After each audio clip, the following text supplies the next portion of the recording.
జనసేనకి జన సైనికులకి big shock. Janasena Twitter account hack అయింది. హ్యాక్ చేసిన వెంటనే ప్రొఫైల్ లోగో, కవర్ ఫోటో తొలగించారు. పార్టీకి సంబంధం లేని ఒక డిజిటల్ ప్రమోషన్లతో పోస్టులు పెడుతూ వస్తున్నారు. సైబర్ నేరగాళ్ళు ఈ పని చేశారా, లేక రాజకీయ దురుద్దేశంతో ఇంకెవరైనా కుట్ర చేశారా? జనసేన శ్రేణులు, అభిమానుల్లో ఇప్పుడు ఇవే ప్రశ్నలు వ్యక్తం అవుతున్నాయి. మీకేమనిపిస్తోంది? గతంలో ఒకసారి జనసేన యూట్యూబ్ ఛానల్ని కూడా హ్యాక్ చేశారంటూ వార్తలు మనం చూసాం. ఇప్పుడు జనసేన ట్విట్టర్ హ్యాండిల్ని హ్యాక్ చేశారు. హ్యాక్ చేసి కొన్నేవో కమర్షియల్ అంశాలకు సంబంధించిన పోస్టులు మనం చూస్తూ వస్తున్నాం ఆ పేజ్లో. సో ఎవరి పని అయి ఉండొచ్చు? ఇది సైబర్ నేరగాళ్ళ, లేకపోతే ఇంకేమైనా దురుద్దేశంతో, రాజకీయ కుట్రతో ఇలాంటి ప్రయత్నాలు ఏమైనా జరుగుతున్నాయా? మీ ఒపీనియన్ని మాతో షేర్ చేసుకునే ప్రయత్నం చేయండి. మీరేమనుకుంటున్నారు? జనసేనకి సంబంధించి ఇలా ట్విట్టర్ హ్యాండిల్, గతంలో యూట్యూబ్ ఛానల్ ఇలా వరుసగా హ్యాక్ అవ్వడం పట్ల మీ అభిప్రాయం ఏంటి? మా ఏపీ ఇన్పుట్ ఎడిటర్ కృష్ణమోహన్ మనతో జాయిన్ అవుతున్నారు. ఒకసారి డిస్కస్ చేద్దాం. కృష్ణమోహన్, జనసేన నుంచి ఏమైనా రెస్పాన్స్ వచ్చిందా దీనికి సంబంధించి? ఎలాంటి అనుమానాలు వ్యక్తం చేస్తున్నారు ట్విట్టర్ హ్యాండిల్ హ్యాక్ అవ్వడం పట్ల? బేసిక్ గా సైబర్ క్రైమ్ ఇప్పుడు మామూలుగా పబ్లిక్ ని చాలా మంది రిటైర్డ్ ఐఏఎస్ఎల్ ని, తర్వాత ఐఏఎస్ఎల్ ని కూడా ఇబ్బందులు పెడుతున్న నేపథ్యంలో జడ్జిల్ని, వీళ్ళందరినీ కూడా ప్రస్తుతం జనసేన పార్టీని ఇప్పుడు ఇబ్బంది పెడుతోంది. జనసేన పార్టీ అఫీషియల్ ట్విట్టర్ ని హ్యాక్ చేసిన పరిస్థితి అయితే చాలా స్పష్టంగా కనపడుతుంది. హ్యాక్ చేసిన వెంటనే దాని మీద ఉన్న ప్రొఫైల్ లోగో, కవర్ ఫోటో మొత్తాన్ని కూడా తొలగించింది సైబర్ హ్యాక్ టీమ్. అండ్ పార్టీకి సంబంధం లేని డిజిటల్ ప్రమోషన్స్ తో పోస్టులు చేయడం ప్రారంభించింది.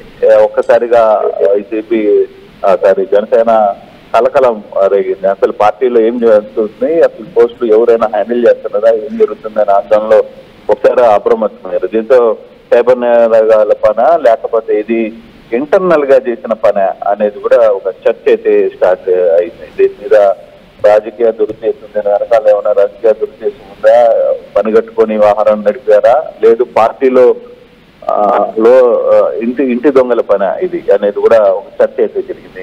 ఇప్పుడు అంటే గతంలో కూడా ఒకసారి జనసేనకు సంబంధించిన వ్యవహారంలో సేమ్ టైం అక్కడ యూట్యూబ్ కి సంబంధించిన వ్యవహారంలో కూడా కొంత డిస్టర్బెన్స్ జరిగింది. అప్పుడు కానీ అక్కడ కూడా కొంత ఇన్సైడ్ అనేది అప్పుడు గుర్తించారు. బట్ ఇప్పుడు ఈ ట్విట్టర్ కి సంబంధించిన వ్యవహారంలో ఎటువంటి సిచ్యువేషన్ తీసుకుంటారు, ఎటువంటి పరిస్థితులు ఉన్నాయనేది చూడాలి. ఇది సైబర్ నేరగాళ్ల పని లేకపోతే ఇంటి దొంగల పని అనేది కూడా చూస్తున్నారు. కానీ మొత్తం మీద దీని వెనకాల ఏదైనా పొలిటికల్ ఉద్దేశం ఏమన్నా ఉందా, ఎవరైనా కుట్ర చేశారా దీని వెనకాల అనేది కూడా కొంత చర్చ జరుగుతోంది. జనసేన శ్రేణులు, అభిమానులు అయితే కొంత ఈ గందరగోళమైన పరిస్థితులకి తీసుకుని వచ్చిన నేపథ్యం. ఎందుకంటే గవర్నమెంట్ వచ్చిన తర్వాత, గవర్నమెంట్ రాని తర్వాత, రాకముందు ఎప్పుడు జరగని హ్యాక్ ఇప్పుడు గవర్నమెంట్ వచ్చిన తర్వాత జరిగితే ఏంటి పరిస్థితి అనేది,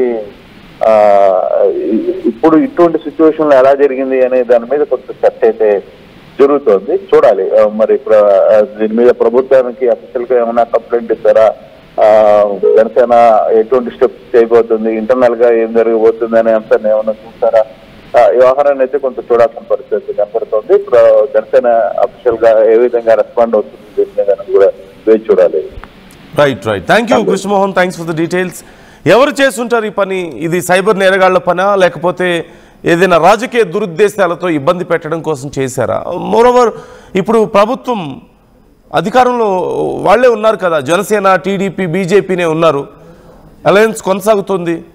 తమ ప్రభుత్వ హయాంలో తమ ట్విట్టర్ హ్యాండిల్ లేదంటే తమకు సంబంధించిన యూట్యూబ్ ఛానల్స్ వరుసగా హ్యాక్ అవుతూ తమను ఇబ్బంది పెడుతున్న క్షణంలో ఎందుకని ఈ విషయంలో ఏం చర్యలు తీసుకుంటారనేటువంటి ఉత్కంఠ కూడా ఇప్పుడు కొనసాగుతుంది.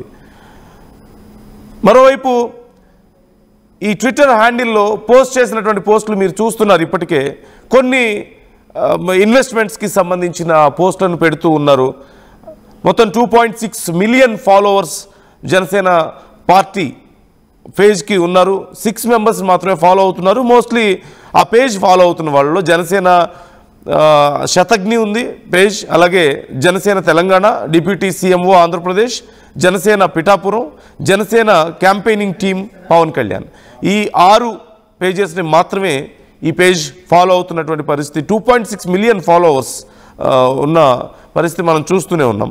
సో ఈ నేపథ్యంలో ఇప్పటికే దీనికి సంబంధించి సైబర్ క్రైమ్ పోలీసులకు, సైబర్ క్రైమ్ డిపార్ట్మెంట్కి కంప్లైంట్ ఇచ్చినట్లుగా తెలుస్తుంది. ఎవరు ఈ పనికి పాల్పడ్డారో వాళ్ళు తేల్చే పనిలో ఉన్నారు. మీ ఒపీనియన్ ఎలా ఉంది? దీంట్లో కేవలం సైబర్ క్రైమేనా, లేకపోతే ఇంకేదైనా కారణం ఉందని మీరు అనుకుంటున్నారా? ఏదైనా కుట్రకోణం ఉందా? గతంలో కూడా ఒక యూట్యూబ్ ఛానల్ని జనసేనకు సంబంధించిన యూట్యూబ్ ఛానల్ని హ్యాక్ చేయడాన్ని మనం చూసాం. అయితే ఇలా హ్యాక్ గురవడం అనేది కొత్త అంటే ఖచ్చితంగా కాదు. చాలామందికి సంబంధించినటువంటి ఈ ట్విట్టర్ హ్యాండిల్స్ ముఖ్యంగా హ్యాక్ అవుతూ వస్తున్నాయి. ఒక్కసారి most popular Twitter handles hack అయినవి నేను మీకు ఒకసారి చెప్పే ప్రయత్నం చేస్తాను. 2020లో బరాక్ ఒబామాకి సంబంధించిన ట్విట్టర్ హ్యాండిల్ హ్యాక్ అయింది. బరాక్ ఒబామా మనందరికీ తెలుసు, యుఎస్ ప్రెసిడెంట్గా చేశారు. ఆ తర్వాత జో బైడెన్, ఆయన కూడా మాజీ యుఎస్ ప్రెసిడెంట్. తర్వాత ఇలాన్ మస్క్, ఇప్పుడు ట్విట్టర్ అధినేత ఇలాన్ మస్క్ కదా, ఆయనదే కదా ఎక్స్. ఇప్పుడు చివరికి ఆయన పేజ్ను కూడా, ఆయన అకౌంట్ను కూడా హ్యాక్ చేశారు. అంటే ఎక్స్ అధినేత అకౌంట్నే హ్యాక్ చేశారు సైబర్ క్రైమ్కి సంబంధించిన కొంతమంది. సో ఆ తర్వాత బిల్ గేట్స్ మనందరికీ తెలుసు, he is one of the most richest person in the world. ఆ తర్వాత Kim Kardashian, she is a model. Kim Kardashian family గురించి తెలియని వాళ్ళు ఎవరు ఉండరు. మోడలింగ్ గురించి, ఇండస్ట్రీ గురించి కొంచెం నాలెడ్జ్ ఉన్న వాళ్ళకైనా తెలుస్తుంది. They are the most beautiful మోడల్స్గా ఇప్పుడు పేరుంది. బిగ్గెస్ట్ బ్రాండ్ వాళ్ళది ఖచ్చితంగా. అలాగే కెనీ వెస్ట్ మనందరికీ తెలుసు, is a pop singer. Apple, Uber, అలాగే ఇలాంటి కంపెనీస్కి సంబంధించిన, యాపిల్కి సంబంధించిన హ్యాండిల్ కూడా హ్యాక్ చేశారు, ఉబర్కి సంబంధించిన హ్యాండిల్ హ్యాక్ చేశారు. ఇవన్నీ ఒక ఎత్తు అయితే యుఎస్ సెక్యూరిటీస్ అండ్ ఎక్స్చేంజ్ కమిషన్కి సంబంధించిన హ్యాండిల్ కూడా, యుఎస్ సెక్యూరిటీస్ హ్యాండిల్స్ని కూడా హ్యాక్ చేశారు. అలాగే బీపిల్, ఒక డిజిటల్ ఆర్టిస్ట్ బీపిల్ అనేది. అలాగే ఎల్మో, మల్టిపుల్ బ్రిటిష్ ఎంపీస్కి సంబంధించినటువంటి హ్యాండిల్స్ కూడా హ్యాక్ అయ్యాయి. అలాగే స్పోర్ట్స్ జర్నలిస్టులకు సంబంధించి, ఇక ఇవన్నీ మనం కొత్తగా వినేది ఏముంది ఇందులో. సో ఇలా చాలా ఉన్నాయి. చాలా పాపులర్ వ్యక్తులకి సంబంధించిన, సంస్థలకి సంబంధించిన హ్యాండిల్స్ చాలా సందర్భాల్లో హ్యాక్ అయ్యాయి. ఇప్పుడు జనసేనకు సంబంధించినటువంటి హ్యాండిల్ కూడా హ్యాక్ అయింది. మరి దానికి సంబంధించి ఏం చర్యలు తీసుకోబోతున్నారు? ఏదైనా కఠిన చర్యలు ఏమైనా ఉండబోతున్నాయా? కంప్లైంట్ ఇచ్చారా? ఏం చర్యలు తీసుకుంటారు? ప్రభుత్వంలో కూడా ఉన్నారు కాబట్టి మీ ఒపీనియన్ ఎలా ఉంది? కామెంట్ చేసే ప్రయత్నం చేయండి. జనసేన ట్విట్టర్ హ్యాండిల్ ఎవరు హ్యాక్ చేసి ఉండొచ్చు? గతంలో యూట్యూబ్ ఛానల్ కూడా హ్యాక్ చేశారు కదా, మరి ఇప్పుడు ట్విట్టర్ హ్యాండిల్ ఎవరు హ్యాక్ చేశారు? ఏ ఉద్దేశంతో హ్యాక్ చేశారు? అంటే కేవలం సైబర్ నేరగాళ్ళేనా, లేదంటే రాజకీయ దురుద్దేశాలు ఇంకేమైనా ఉన్నాయా? ఉండే అవకాశం ఉందా ఇందులో? Try to comment your opinions. ఇప్పుడు దీనికి మరి ఈ సమయంలో జనసేన ఏం చేయబోతుంది అనేది కూడా కీలకంగా మారింది. కొత్త పేజ్ని క్రియేట్ చేయబోతున్నారు. మళ్ళీ కొత్త పేజ్ అంటే మళ్ళీ మొదటి నుంచి ఇక ఫాలోవర్స్ పెరగాల్సిన అవసరం ఉంటుంది. అండ్ లేదంటే ఉన్న పేజెస్ని డెవలప్ చేస్తారా? మరికొన్ని పేజెస్ కూడా ఉన్నాయి కాబట్టి జనసేన క్రింద వాటిని ఏదైనా ఇటువైపు టర్న్ చేస్తారా, లేదంటే కొత్త పేజ్ని క్రియేట్ చేసే అవకాశం ఉందా? ఎప్పటిలోపు మరి అది అందుబాటులోకి రాబోతుంది. అప్పటి వరకు వాళ్ళ జనసేన మెంబర్స్కి ఎలా అప్డేట్స్ ఇవ్వబోతున్నారు, కీలకమైనటువంటి సమాచారాన్ని ఎక్కడ పోస్ట్ చేస్తారు, ఇవన్నీ కూడా కీలకమైనటువంటి అంశాలే. మీ ఒపీనియన్స్ని కూడా కామెంట్ చేసే ప్రయత్నం చేయండి. ఐటీ కెరియర్ కోసం చూస్తున్నారా? నాన్ ఐటీ నుంచి ఐటీకి మూవ్ అవ్వాలనుకుంటున్నారా? అయితే సమాధానం కోడింగ్ ట్యూటర్. చరిత్ర సృష్టించినోడు ఇప్పుడు ఆ చరిత్రని తిరగరాయబోతున్నాడు. అబద్ధాల గోడల్ని బద్దలు కొట్టి నిజాలను రాగా మీ ముందుంచబోతున్నాడు. నిజమైన వార్తల కోసం వెంటనే డౌన్లోడ్ చేసుకోండి రా యాప్ని.